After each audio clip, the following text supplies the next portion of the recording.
do Felipe Martins. Vamos aguardar, como disse a Raniele, nesse momento o ministro relator Alexandre de Moraes está encaminhando o seu voto.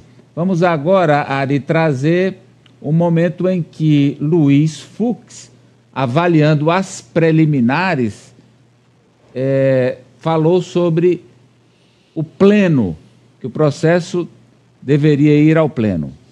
Luiz Fux defende que, caso do golpe, vá ao pleno do STF. Flávio Dino rebate e reafirma a competência e jurisprudência do julgamento nas turmas. Aniele Veloso.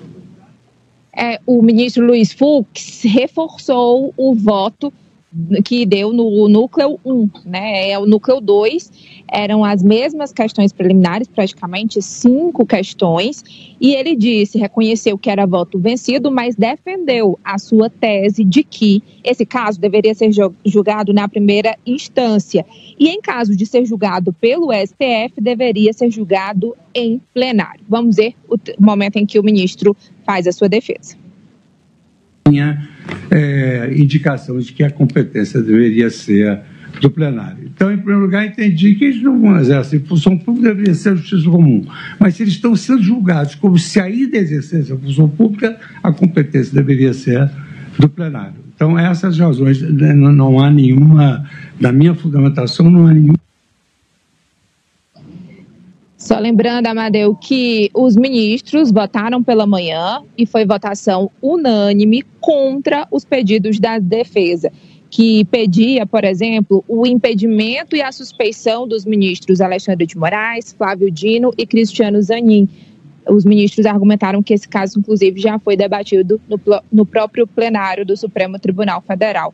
Eles também pediram o impedimento e suspeição do Procurador-Geral da República, Paulo Gonet, que apresentou o seu relatório antes dos ministros votarem. Também eles pediram a anulação da delação premiada de Mauro Cid. Todas essas questões foram negadas. Flávio Dino respondendo a essa questão colocada pelo Luiz Fux. É importante afastar qualquer fiapo de dúvida em relação a IFT. A mudança regimental antecede a este caso. Em segundo lugar, a viragem jurisprudencial sobre foro prerrogativo de função nada tem a ver com esse caso. E, em terceiro lugar, quando a turma julga, é o Supremo julgando. Se formou um lugar comum quanto à estigmatização de decisões monocráticas no tribunal. Eu acho isso muito curioso. Na Câmara, que eu tive a honra de integrar, há decisões monocráticas do presidente. Há decisões fracionárias das comissões temáticas. No Senado, do mesmo modo que eu também tive a honra de integrar. E nunca vi ninguém questionar a legitimidade de uma lei que tramitou apenas pelas comissões de modo terminativo e não pelo plenário. Nunca vi.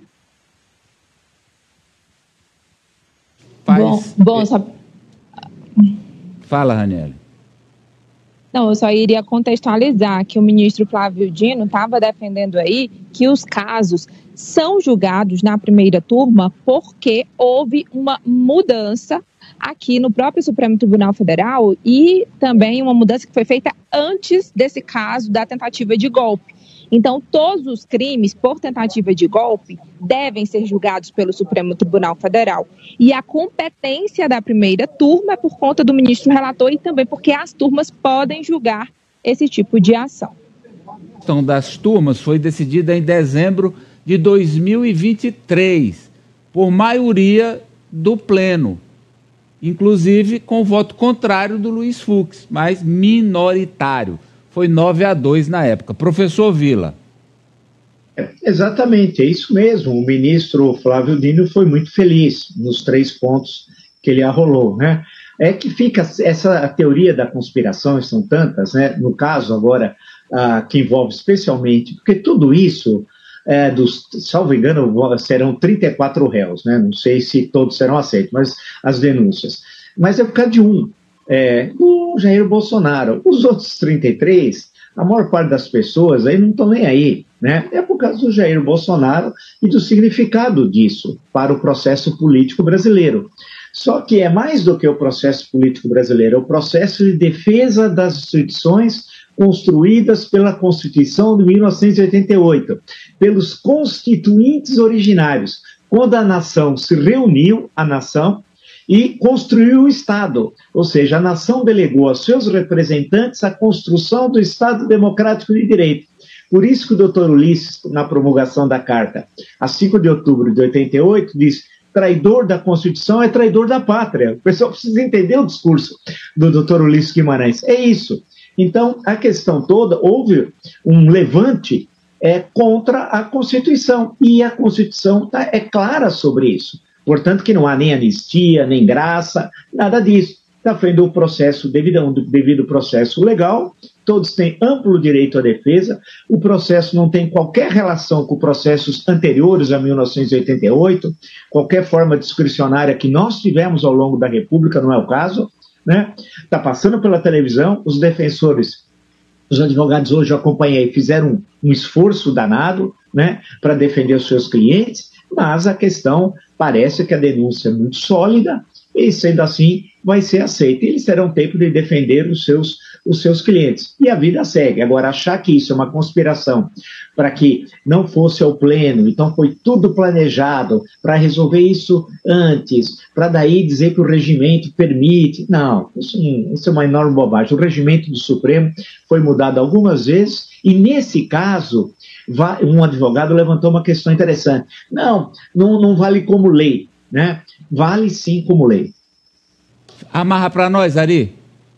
Luiz Fux fazendo a alegria das redes bolsonaristas ao divergir sempre na primeira leva, né? E agora na segunda leva da avaliação da denúncia da PGR. Nesse momento, estava olhando aqui as redes bolsonaristas, o povo pega uma fala dele, uma questão técnica que ele colocou ali e já transformou ele no queridinho bolsonarista da vez. Raniele Veloso, obrigado, Raniele. Ainda não saiu a decisão, o Moraes está votando ainda, né? Ainda está votando. Queridinho não só dos bolsonaristas, mas também dos advogados. Todos eles fizeram menção ao ministro Luiz Fux quando apresentaram suas defesas. Deixa essa imagem aberta aí. Ô Raniele, quando você terminar aí, sei que você vai ficar aguardando o resultado da votação, você pega uma cadeira igual aquela ali da repórter, ó, para você descansar um pouco também. Ah, não? Um abraço. Está esperando para entrar ao vivo. Não, quando terminar o seu trabalho. Sim, a minha está aqui do lado. Ah, maravilha, maravilha. Um abraço, Raniele, até amanhã. Olha só, no